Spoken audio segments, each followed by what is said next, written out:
당뇨 하나, 그러니까 아이들이 당뇨병에 걸리면 평생 동안 인슐린 주사 맞아야 되잖아요. 그 인슐린 주사 같은 경우는 주사기를 직접 갖고 활용을 합니다. 이게 이제 실물이라고 보시면 되고, 또는 콘돔, 성교육할 때 콘돔 같은 것도 실질적으로 사용을 하기도 합니다.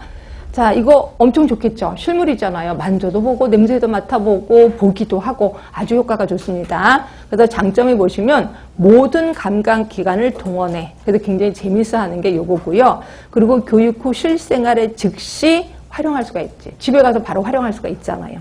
그래서 굉장히 좋은 장점을 갖고 있는 게 이건데, 단점도 있어요. 단점이 뭐냐면 이거를 다 구하려면 경제적인 부담이 좀 많죠. 저 주사하기 쌀래나? 근데 하여튼 좀 부담이 좀 쏠 겁니다. 그리고 시간적, 계절적 제한이 있는 경우도 있어요. 꼭 여름에만 구할 수 있는 거, 겨울에만 구할 수 있는 거, 이런 것들이 가끔가다 존재한다 하시면 되고, 나머지도 넘어갈게요.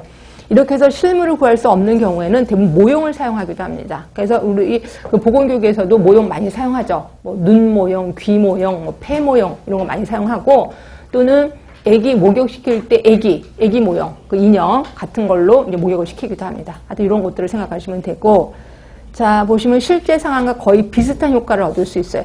똑같은 상황 아니야. 실제 상황과 비슷한 효과를 얻을 수 있다는 거죠. 교육 목적에 맞게 모형을 제작할 수도 있습니다. 돈만 많다면.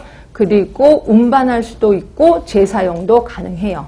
자, 단점 보시면, 자, 보시면 디귿번을 볼게요. 실물을 축소하거나 단면화함으로써 세부적인 부분까지 실제로 볼 수 없다. 맞죠? 그치? 근데 이렇게 나온 책도 있어요. 그 세부적인 부분까지 실제로 볼 수 있다. 이렇게 나온 책도 있어요. 근데 이것도 맞아요. 왜? 눈 모형을 볼 때 보고자 하는 걸 크게 확대시키거든요. 그래서 실제로는 볼 수 없는데 이걸 확대시키기 때문에 볼 수 있는 거고요. 그러면 그 보고자 하는 것 말고 다른 것들은 또 어때? 대강하겠죠. 그러다 보니까 실제로 볼 수 없는 것도 맞아. 결국 두 개 다 맞습니다. 실제로 볼 수 있다도 맞고 없다도 맞다 하시면 되고, 자, 파손되기 쉬운 것도 아실 거고요. 자, 미음보 보세요. 실제로 적용할 수 있도록 기술을 습득하기가 어려운 면도 있어요.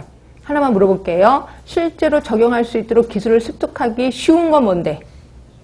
그건 실물이에요. 실물. 그런데 모형은 실제로 적용할 수가 없다는 거죠. 예를 들어 애니인형 아세요? 애니인형? CPR 할 때 사용하는 인형 있잖아요. CPR 하고 그다음에 마우스 투 마우스 할 때 이거 호흡을 불어넣어 주잖아요. 그럼 삑 소리가 나거든요. 그래서 가르칠 때 뭐라 그래? 삑 소리 날 때까지 부르세요 이렇게 얘기를 하잖아요. 그래서 인형은 삑 소리가 난단 말이야. 근데 실제 사람은 삑 소리 나요 안 나요? 안 나는 거죠. 그래서 실제로 적용하는데 조금 어려운 면이 있다. 이렇게 보시면 됩니다.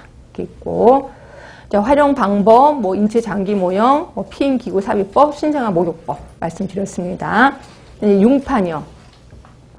융판 같은 경우는 찍찍이 생각하시면 돼요. 뭐 많이 보셨을 겁니다. 뭐 초록색도 있고 파란색, 보라색 엄청 많은 거 이 융판을 생각하시면 되고요.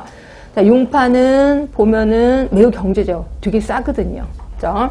그리고 특별한 조작 기술 없이도 사용할 수 있어요. 그러니까 저 같은 경우에는 이걸로 되게 많이 활용을 했었었는데, 보건교사 했을 때 그걸 많이 사용했었어요. 남녀 생식기, 그거를 이제 할 때 그 생식기를 직접 PPT 자료로 보여주는 것보다 이걸 인형을 만드는 거죠. 그래서 인형을 크게 갖고 저의 한 2분의 1 정도 인형을 만들어서 똑같이 머리는 똑같이 하고, 여자 한복, 남자 한복을 입혀서 이걸 끙끙대고 이제 가지고 갔어요. 1학년을 대상으로 놓고, 그리고